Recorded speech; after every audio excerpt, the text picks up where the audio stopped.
STX 그룹주들 계열사 전부 바람 잘 날 없습니다. STX 건설이 얼마 전 서울중앙지법에 기업 회생 절차를 신청을 하면서 건설사 부도 위험들 공포가 다시 확산이 되고 있습니다. 자, STX 건설은요, 시공능력 37위의 중견 건설사죠. 작년 매출이 5,474억을 기록을 했습니다. 반면 당기 순손실이 908억, 1000억입니다. 1000억. 908억을 기록을 하면서 순손실률 20% 육박을 하고 있죠. 자본 총액이 59억 원 손실로 완전 자본 잠식 상태에 빠져버렸습니다. 자, 지난달 초에는 시공능력 13위죠. 쌍용건설도 워크아웃이 진행이 되고 있는데요. 이런 건설사 부도 공포, 특히 STX 그룹주들에 있어서 우리가 집중적으로 좀 살펴보겠습니다. 자, STX 그룹은 재계 13위까지 올라왔었죠. 급성장의 배경은 공격적인 M&A였습니다. 회사채를 발행을 하고 부채를 내서 대동조선을 인수해서 STX 조선을 만들었죠. 그리고 산단에너지를 인수해서 STX 에너지를 만들었고요. 범양산선을 인수해서 STX 페노션을 만들었습니다.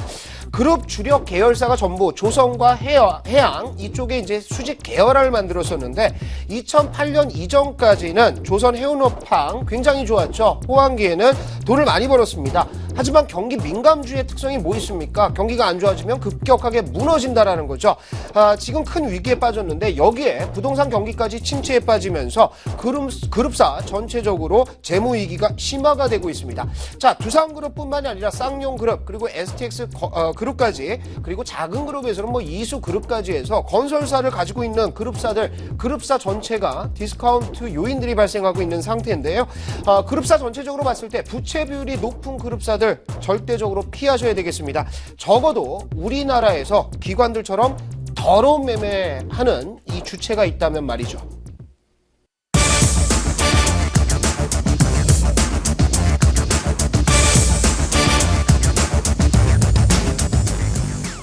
네, 금방 얘기했듯이 우리나라 기관들 더러운 매매 어떻게 하면 고칠 수 있을까요?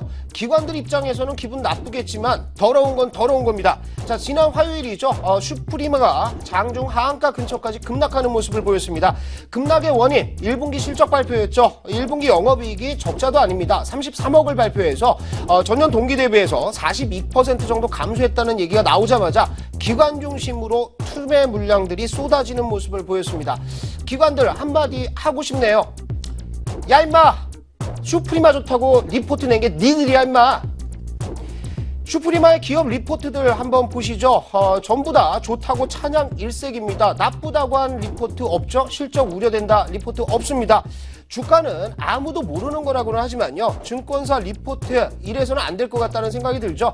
증권사 리포트의 정확성을 기대하는 거 절대 아닙니다. 요즘은 오히려 더 잘 아시는 개인 투자자분들 많은데요. 문제는 과도하게 개인들에게 포장을 해서 종목들을 상승시키기 위한 수단으로 리포트를 이용한다는 게 문제가 되겠죠. SM도 그랬습니다. 얼마 전에 급락했던 GS건설도 그랬죠.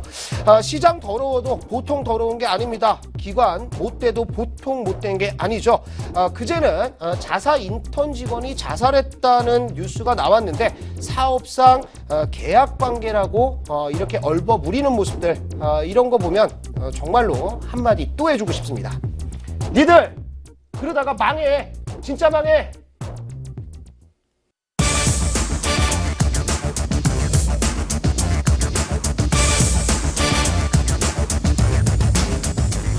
네, 오늘은 안 좋은 뉴스 일색이네요. 지난 4월 17일 날 한국거래소 앞에는 한 투자자가 RNL바이오에 50억을 투자했다가 손해를 봤다고 난동을 부리면서 경찰까지 출동하는 일이 있었습니다. RNL바이오 결국 상장 폐지 결정이 났는데 여전히 회사 CEO는 감원 이설을 하고 있는 중이죠. RNL바이오의 문제는 기술력뿐만이 아니었습니다. 과도한 해외 진출뿐만이 아니라 매출 과다 계상 등 잊을만 하면 의혹들이 터져나왔죠. 상장 폐지 직전에 라정찬 회장은 자신의 지분을 지속적으로 매도를 했습니다.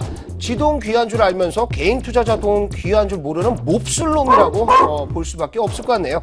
상장 폐지가 결정된 이후에 정리 매매 중인 가운데 라정찬 회장이 이상한 얘기를 했죠. 5천 원에 공개 매수를 하겠다라는 얘기가 나오면서 시장에 한번 술렁이는 모습을 보였는데요. 참 희한한 일입니다. 5천 원에 공개 매수를 한다고 한다면 총 자금이 2천억이 넘게 듭니다. 2,100억 정도가 될 것 같은데요. 5년 동안 분할해서 지금 돈을 준다고 하더라도 연간 400억 이상의 자금이 필요하죠. 그 자금이 있으면 왜 회사를 진작에 살리지 못했을까 의구심이 좀 듭니다. 라정찬 회장, 이런 인간을 회장이라고 불러야 될지 모르겠습니다. 그냥 이 라씨가요, 반드시 제기해서 RNL 바이오를 일으키겠다고 공언을 했습니다. 옛말에 이런 말이 있죠. 집어렇게 못 줍니다. 한 번 사고 치기 힘들지 사고 치면 또 치기 마련입니다. 아예 이런 인간들 퇴출을 시켜버려야 되지 않을까 이렇게 생각이 들고요. 셀트리온 사태부터 시작해서 RNL 바이오까지 개인 투자자들이 열광하는 종목들에 대한 점검 반드시 필요할 것 같습니다. 적어도 기업의 실적이나 재무 구조는 반드시 보고 들어가야 된다. 이거 여러분들 잊으시면 안 되겠습니다.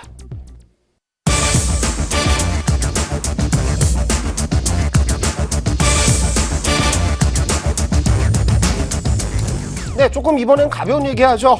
물만 먹어도 살찐다는 얘기 있습니다. 여러분들도 저를 보시면 제가 많이 먹어서 살이 찐다라고 생각하고 계신데요. 이건 착각입니다. 저 많이 안 먹어요. 밥 2공기, 3공기 안 먹습니다. 여자들보다도 적게 먹습니다. 아니라고 하시는 분들이 있는데요. 진짜입니다. 최근 연구에서 비만을 유발하는 세균이 상당히 많이 발견이 됐습니다. 드디어 제 말의 진실, 제 식사량의 진실들이 밝혀지는 연구 결과가 아닌가 이렇게 생각이 되는데요. 비만 세균 가운데 엔테로박터균이라는 균이 있습니다. 이것은 장 속에서 신진대사를 방해해서 몸속에 지방이 많이 쌓이게 하는 세균이라고 하죠. 그 다음에 이제 메타노브레비 박터 스미시라는 이름도 어렵습니다. 이런 세균이 있는데 소화력을 조절하는 수소를 잡아먹어서 과도한 소화를 유발한다고 하죠. 피리미쿠테스균이라고 정말 어렵죠. 이 균은요, 음식물을 에너지로 변환시키는 일을 다른 균들보다 월등히 잘해서 조금만 먹어도 살이 찌게 만든다고 합니다. 하지만 안타까운 것은 아무리 뉴스를 찾아봐도요, 이 세균들 발견은 했지 이 세균들을 없앨 수 있는 방법 아직은 못 찾은 것 같습니다. 자, 누구나 다 아는 상식들, 다이어트 상식 한번 알려드리도록 할게요. 하루 3번 규칙적인 식사에 저녁은 조금 먹으라고 하죠. 탄수화물과 단 음식, 당분 많은 과일들도 살찌는데 일조를 한다고 합니다. 패스트푸드라든지 기름기 많은 음식, 이런 트랜스 지방이 많은 음식들은 좀 줄이고요. 오메가3와 같은 필요한 지방만 적당량 섭취해야 된다. 이렇게 얘기하고요. 절대적으로 싱겁게 먹어야 되겠죠. 그리고 또 한 가지입니다. 식사 도중에 물을 마시는 습관을 버려야 된다고 하죠. 그리고 식사 2시간 정도 전후에 물을 마셔라 이렇게 얘기를 합니다. 제가 살을 못 빼는 이유 이거라고 생각이 되네요. 술과 인스턴트 커피, 탄산음료, 가공식품의 섭취는 자제하라고 하는데 술은 그렇다 치고 커피 하루에 10잔 이상 마시는데 큰일 났습니다. 말이 쉽죠. 다이어트 그냥 먹고 죽읍시다.